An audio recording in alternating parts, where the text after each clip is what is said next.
Hey guys, it's Jaden, and welcome back. Have you seen You? If you don't know about the epicness that is You, I'm talking about season 2. I'm talking about it's on Netflix. It premiered, honestly, about 2 weeks ago. Before we talk about season 2, let's just get into why we care. You first premiered on Lifetime in the fall of 2018, and it did not have the viewers, which goes to show you that platform really does matter. You was released pretty much the same day after Christmas, on Netflix, and boy, it swarmed.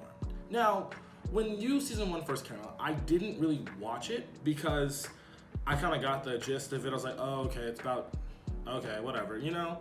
Joe, oh my God, Death, oh my God, this girl named Beck. I watched the first episode and I kind of fell off because a lot of changes were happening in my life at that time, and TV, I just didn't have enough time to really devote it to television. I'm not saying I really do now, but we're in a better place.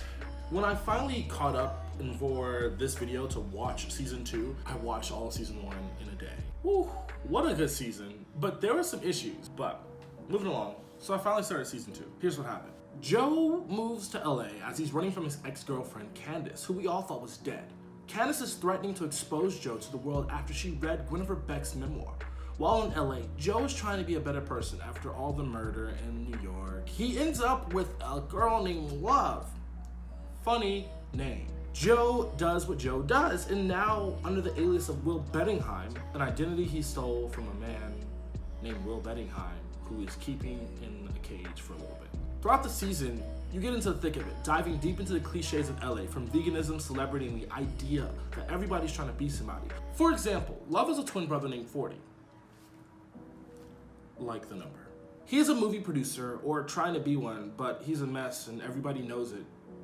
And everyone calls him out on his addiction. Candace eventually finds Joe, and that's when the jig is up. Or so you thought, because she tells everybody that Joe's a bad guy, and they don't care nor listen. Joe just spins it as she's crazy. But Joe's back to being known as Joe instead of Will. Love breaks up with Joe and begins dating her dead ex-husband's best friend.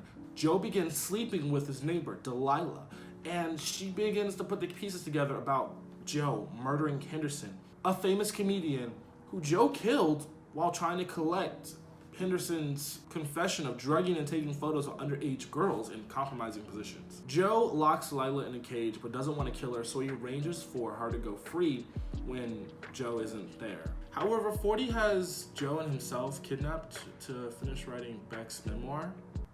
I know, right? A script out of that? I mean, it would be a great film. Probably on Lifetime. 40 then drugs Joe, and Joe blacks out. Joe has a change of heart and needs a new plan, so he goes back to Delilah only to find out she's dead in a cage. Joe tries to recount the night and leads Candace back to the cage, who traps him inside.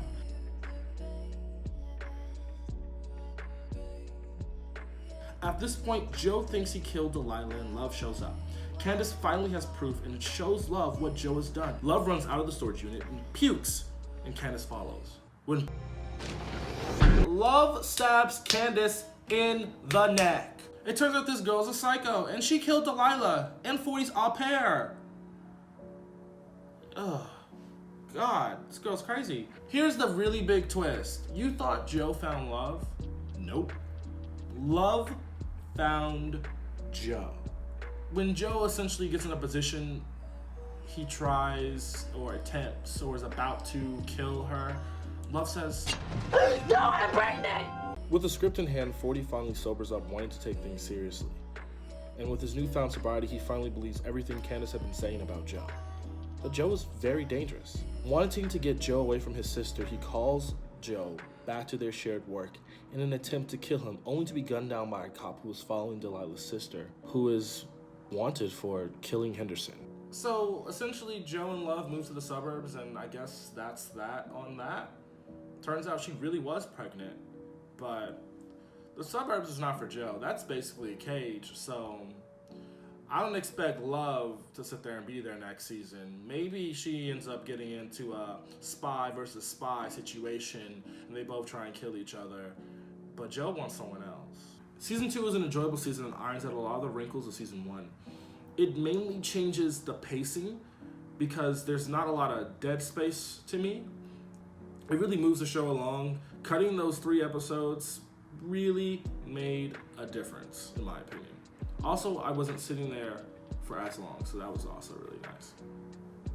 The flashbacks this season really get into Joe's childhood, and we get to really learn about the first time Joe killed someone, which was his father, but he did it in order to protect his mother. Now, this sounds like stereotypical therapist or psychiatrist mumbo jumbo. Oh, he did it for the love of his mother. He has mommy issues or daddy issues, whatever. Not the point. These flashbacks were done so well. There's also flashbacks about love leading up to the current place. Basically, you get to see Love's dead husband, who, for the life of me, the entire time I was there, I thought she killed her husband. I truly thought that. Anytime they said that he was sick, I thought they were lying. But I'm gonna take a wild guess and say that he was sick, and Love was so obsessive and didn't notice. The way the show juxtaposes the flashbacks in and out throughout the entire show, really getting us into that inner trauma of both Love and Joe, it really fleshes out their characters so much. It does its own little way of trying to explain why Joe is so crazy, besides also being locked up in its own cage by another psychopath, Mr. Moody.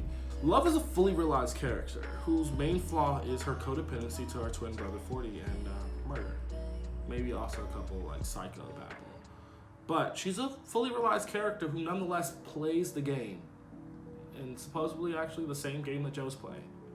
But my friend pointed this out, but 40 and Love are probably named 40 and Love because of her father's love of tennis. God, I said tennis. Tennis. We're not doing this. I think my favorite character is Will Bettelheim, the real Will Bettelheim.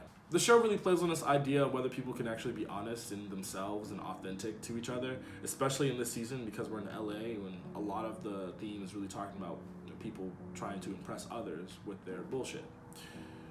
Will knows exactly who he is, what he has, who he wants to be with. He's a smart hacker, paranoid as hell, with bipolar disorder, who just wants to live with the love of his life in the Philippines. I think her name was Gigi. I'm not entirely sure. I just don't want to go back and figure that out. When Joe lets him go, because Joe's trying to be a better person, Will actually does what he says he's going to do, and he goes to the Philippines. And I would go so far to say that Will is technically Joe's only friend. Ironically made through duress, but real only friend. Because Will knows exactly what Joe is. When we meet back up with Will later on in the season, and he's in the Philippines at this point, that interaction between Joe and Will was such an interesting interaction because it plays to these vibes of characters that we would not be able to sit there and actually get if we weren't given the opportunity to have a Will in the show. It really shows that Joe is actually trying to be a better person, or was attempting to be a better person. You is good writing about bad people. You has a way of getting people to really resonate with Joe. Penn Badgley, person who plays Joe, went on to even say the show is about how far. Well, I think the log line when it was on Lifetime was how far are you willing to go for love, but I was always like, no, that's not. Ooh. That's not what that is. This is not love. This is not love. To me, it's how far are we willing to go to forgive an evil white man? The addition of Love this season was absolutely fantastic because Joe was able to meet his match of crazy. While I'll sit there and say Joe and Beck were a toxic ass relationship that would never work, and I could even say that for Love and Joe, but they have a weird toxic type of mess that is full of lust, sex, and muffins, and I wolf you. Maybe we'll see it in season 3. If you love psychological thrillers and you really want someone to stare at you through the television screen, then You is really the show for you. With only 10 episodes, You is a solid binge. And I would recommend it mainly because since it's under about 10 hours, you're gonna sit there and you're gonna feel fully entertained. And then even if you watch it in spurts, you still get the binge feeling. And by the time you get to the end, you're literally gonna ask, what did I just watch? And you're gonna want more. You're gonna want a lot more. Even to the point of you're gonna participate on Twitter. Even to the point of you wanna know when is season 3 coming out. Anyway, did you watch You? Let me know how you felt about it. Yes, I really wanna talk. I'll meet you in the comments. That's today's video. See you later. Bye.